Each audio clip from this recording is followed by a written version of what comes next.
George Osborne, thank you very much indeed for joining us. So first things first, what brought you to Cheshire and when did you first become part of the local community here? Well, I came here in the late 1990s and I got selected to fight the Conservative seat of Tatton, which is named after one of the most famous landmarks in Cheshire, Tatton Park, but includes towns like Knutsford and Wilmslow.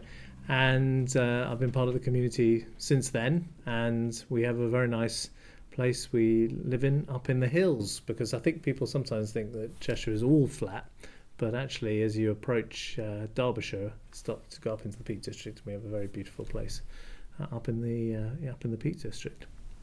And how do you manage to balance your time effectively from representing your constituents here in Tatton and working on a national and international level in government and around the world?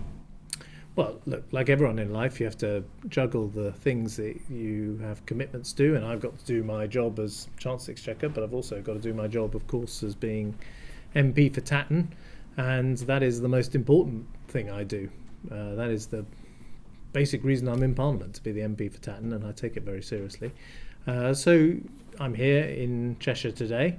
Later today I'll be taking a phone call from one of the top politicians in India, so I fit in the day job, if you like, of being the Chancellor with the job I do here as MP for Tatton. And what I find is actually there's a lot of synergy, there's a lot of connection between the two. So for example, this morning I was talking to local farmers here about things that were affecting them that the government was doing in both a positive way and also things they didn't like that the government was doing, and I can use that to help me think about the national policies we pursue.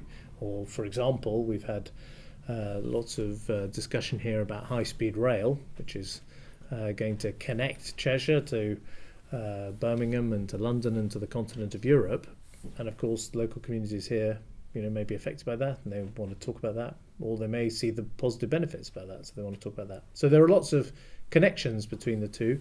One of the great things about the British political system is that the people doing jobs like finance minister are also local constituency MPs, and I think we're able to do both jobs better as a result. And as Chancellor, how do you feel Chester and Cheshire contribute to the UK economy as a whole? Well, I think Cheshire is a very important part of the UK economy. I think it's a great place to do business, and not only do you have some of the country's most successful businesses based here, so Bentley cars are made here, AstraZeneca, which is one of the world's largest pharmaceutical companies, has its research centre here, but there are also many medium and small businesses which are great businesses, and I think they come to Cheshire because there's a good local workforce, it's a good place to live and bring up your family. You also find great transport connections with the rest of the country and with Manchester Airport with the rest of the world. So it's a place that attracts some of our biggest companies, but also some of our most successful small businesses. And again, in fact, if you take today as a kind of typical day in my life as a constituency MP, I was welcoming an American-based multi-billion-dollar medical equipment company that has set up a European headquarters right here in Knutsford. So it's just a good example of how all sorts of businesses flock to Cheshire. It sounds great from a tourist point of view, and perhaps people who haven't been here, it sounds really attractive. But is there one thing that you'd like to change about Cheshire?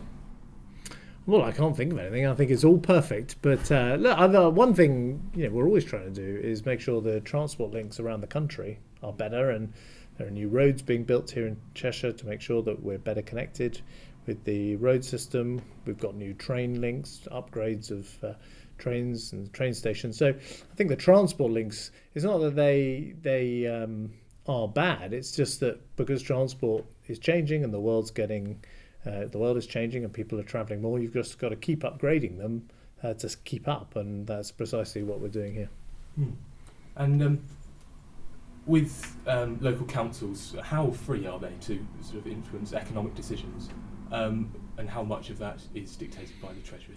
What's the balance there? Well, there's a mix. Some of the biggest companies we work with, based here in Cheshire, of course, have a relationship with the national government, but most of them most of the companies here would work with the local councils. We've got two very strong councils here, Cheshire East and Cheshire West, and both council leaders, who by an amazing coincidence have the same name, Michael Jones, both Michael Joneses are absolutely committed to helping companies in this area. And I've just been, again, to take today as a typical example, spending time with the leader of Cheshire East to discuss how we can get more businesses located here. So what I think people would find is the councils here are very business friendly and will help people who want to come here, get on in life, create jobs, start a business and grow a business.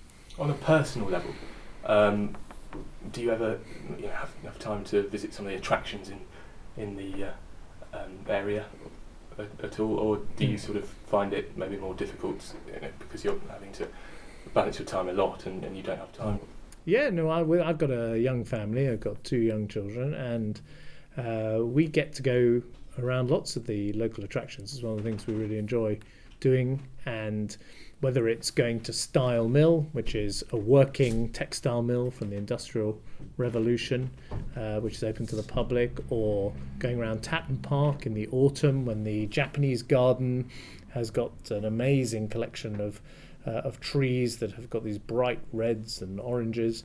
There are lots of fantastic things to see here. And I think the exciting thing about Cheshire is you can go to parts of our past and our history. We've got amazing stately homes you can visit here, like Tatton Park and Lyme Park and Capesthorne, to very modern things. So you have a whole kind of gamut of things you can do for all ages. It's a great place to spend a day out and come and visit.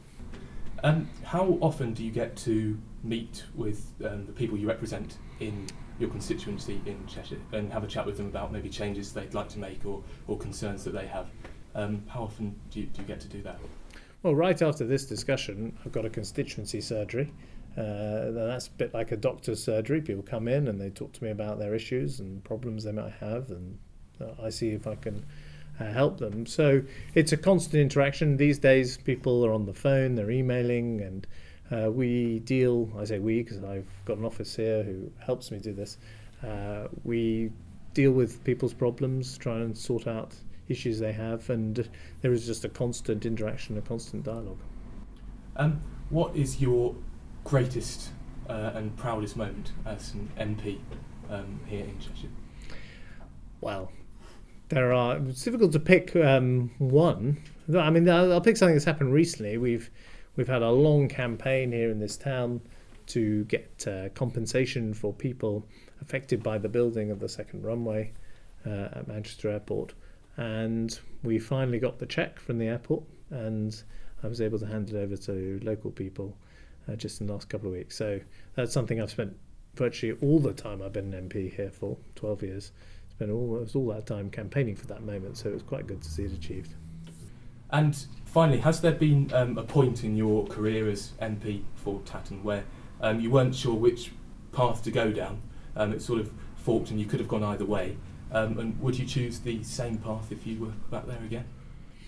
Well, I mean, I think that there's often there's often decisions where you, as a local MP, you have to realise that you've got to make your own mind up about something.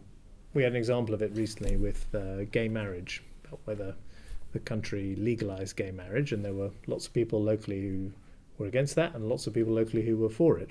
And I got lots of letters and emails from people on both sides. And in the end, you realise you're being paid for your judgment and being paid to make your own decision. And on many of those social issues, you'll find any community in the country has differences of view, and you've just got to go with your beliefs and your convictions and your instincts, and that's what I've done. George Osborne, thank you very much indeed. Thanks very much. Cheers, thank you. Good.